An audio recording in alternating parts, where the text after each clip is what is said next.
Hey guys, it is Mr. McCullough, and we are pushing a little bit further into the GridWorld case study in a way that I think you will find interesting.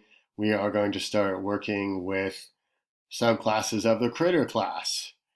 And what makes the critter class unique and kind of awesome is that it does two things. Okay, the first thing it does is it processes other actors. And actors means really anything that does stuff in your screen. So bugs or any of the subclasses of bugs or rocks or flowers, all of those things are fair game for processing. As we'll see, we get to decide which of the actors we're interested in processing and what we actually do in the process of processing them, which sounds redundant, but it makes sense, right? What we are going to gather those objects and do something with them. What we choose to do with them is at our discretion when we make subclasses of the critter class. So let's take a look at the most basic form of the critter class. And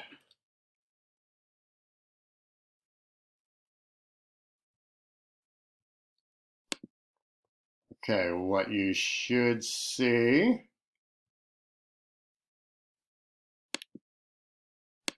There we go. So I've got this class called Critter Runner. Clear indication that it is a client class of Critter. It's going to use the Critter class.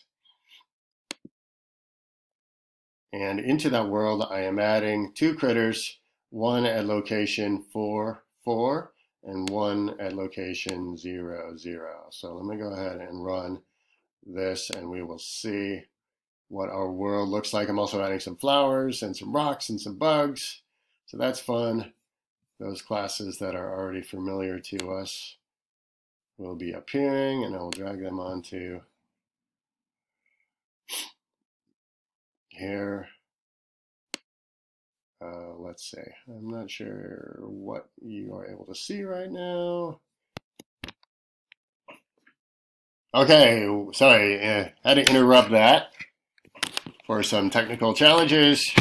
There's my face back on. There we go. All right. So here's the world. And these guys at 4, 4, and 0, 0 are the critters.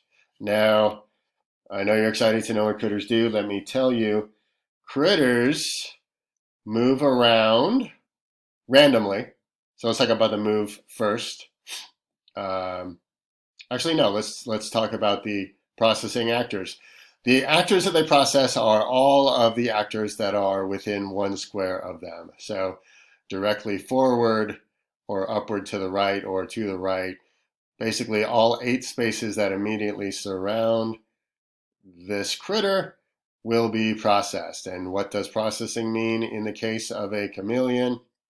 Sorry, in the case of a critter, it simply means they get removed from the screen. So very powerful, these critters. They just go around wreaking havoc and destroying stuff.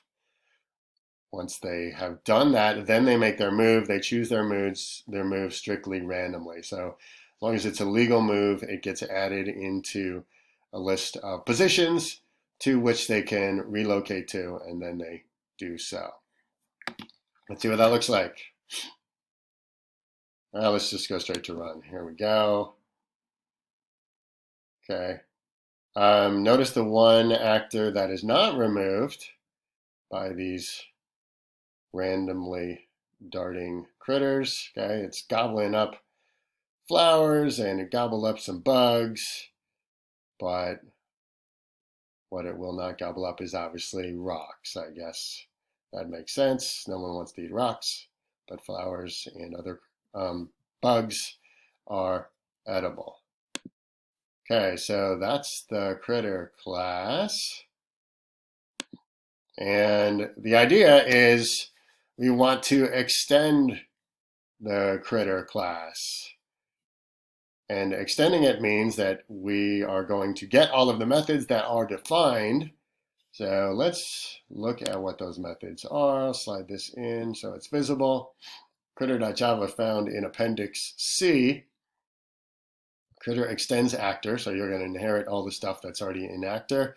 And here's that act move. This is what gets called on with each step in the process.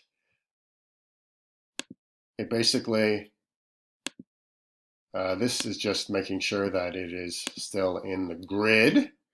Don't have to worry about that too much. But notice it calls on 5 methods. Get actors. That's where we identify which actors we want to be working with. Process actors. What do we do with those actors? Get move locations. So what are the possible locations to which I might move? And select move location. How do we decide from those locations which one we choose, right? For the standard critter, it was done randomly. Just basically rolled a die and chose between all of the locations that are in this array list. And finally, we make that move. Okay, please take some time and go through the critter class and understand how each of those work. But when you are extending the critter class, you are going to override some of these methods, right? You are going to process them differently, or you're going to get the actors differently, or you're going to process them differently, or you're going to get move locations differently, or select move locations differently, or some combination of those, right? That's what will make this interesting, is you're going to do things differently. Let me show you my favorite extension of the critter class, one I came up with myself. It's called Dragon Critter, and it's cool because it lights things on fire. So I like that. Let's go to, what's it under? Oh, it's right here. In Critter Runner, I put a variety of other critters, including Rockhound. That's one that I'm asking you guys to write. And here's Dragon Critter. Let's put those in. And let's put some Rockhounds in too, so we got some more things that we could light on fire. We won't worry about what they do yet. You'll recognize them as Rockhounds because they look like hounds. They're little dog icons, and my dragon icons are dragon icons. Okay. That need to be careful with that. I put my dragon critter in the same location as this regular critter. So let's change it to, looks like 1-1 is available. Let's put it in at 1-1. And notice the constructor for the dragon critter, it's expecting me to pass in a color. So I'm going to color my icon differently based on the parameter passed in there. Okay, here we go. And my world is popping up outside of the screen. Give me a second. Okay. There we go. There is a dragon critter. And there is a dragon critter. This is a rockhound, by the way. And did I just put in one rockhound? Oh no, here's another one. Again, I got to color these differently. Okay, so watch what happens when I run. Oh my gosh. These dragons are lighting things on fire. Notice the fire is the color of the dragon itself, and then the fire slowly fades over time. So yes, I actually made a fire class too. So just to give you some sense of the fun things that you can do with this. I think it's fun. Hopefully you think it's fun too. Like I said, I have seen some amazing things done with this GridWorld case study, which is part of the reason why I thought it would be fun to do a quick tour through it. Let me show you one more extension of Critter. Let's go to Crab Runner. There's a predefined class called the Crab Critter. You have access to it, and you can see the code inside of your GridWorld student guide. What the Crab Critter does is it moves from left to right randomly. It'll move left or it'll move right randomly, depending on whether those slots are available. And I believe it eats anything that is in the front three spaces in front of it.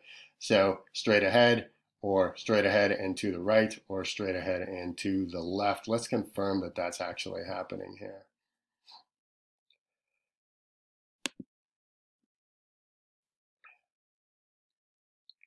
Crab Critter comes with a nice icon too. Okay, open up GridWorld. Look at that. Some pretty icons. Okay, Crab Critter wants to move left, wants to move right. Interesting. What happens when it's blocked? Let's take a look. Let's just step through for a moment. Step. Okay, so it turned, right? If movement is blocked, if it can't move left or right, it's going to turn. That's interesting. And we'll step again, step again. Let's see what happens. See if what I said is true, if they're going to start eating. Because if they're going to start eating, then this one should disappear, and this one should disappear. Seems like it happened. And did they turn when they did that? Okay, and this one's just kind of rocking back and forth. I don't think it's because it's blocked by a flower.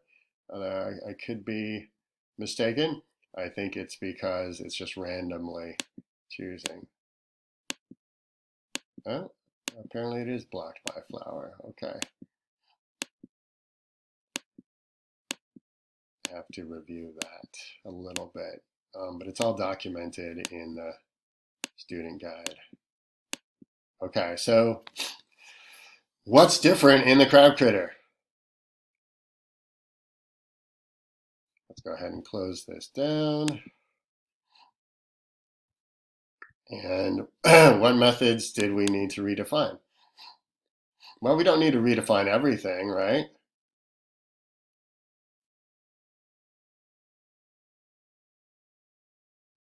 We redefine get actors. We redefine get actors so that the three locations immediately in front right, front left, and directly ahead, are those that we process. So the goal is to get any actors in those locations into this array list and then return it.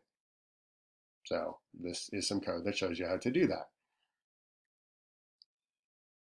Okay, did we have to do anything different with process actors? The answer is no. Okay, and the question to reflect on is why? Why did we not need to do anything different with process actors? We didn't need to do something with get move locations, right? Because the default get move locations for Critter has 8 different locations, or as many of the 8 different locations as it is legally available to move to. So clearly the crab is limited, right? We're only looking at the immediate left or the immediate right. Those are the only 2 possible places that it can move to. And then make move, it's going to choose between right or left, which is what's happening here.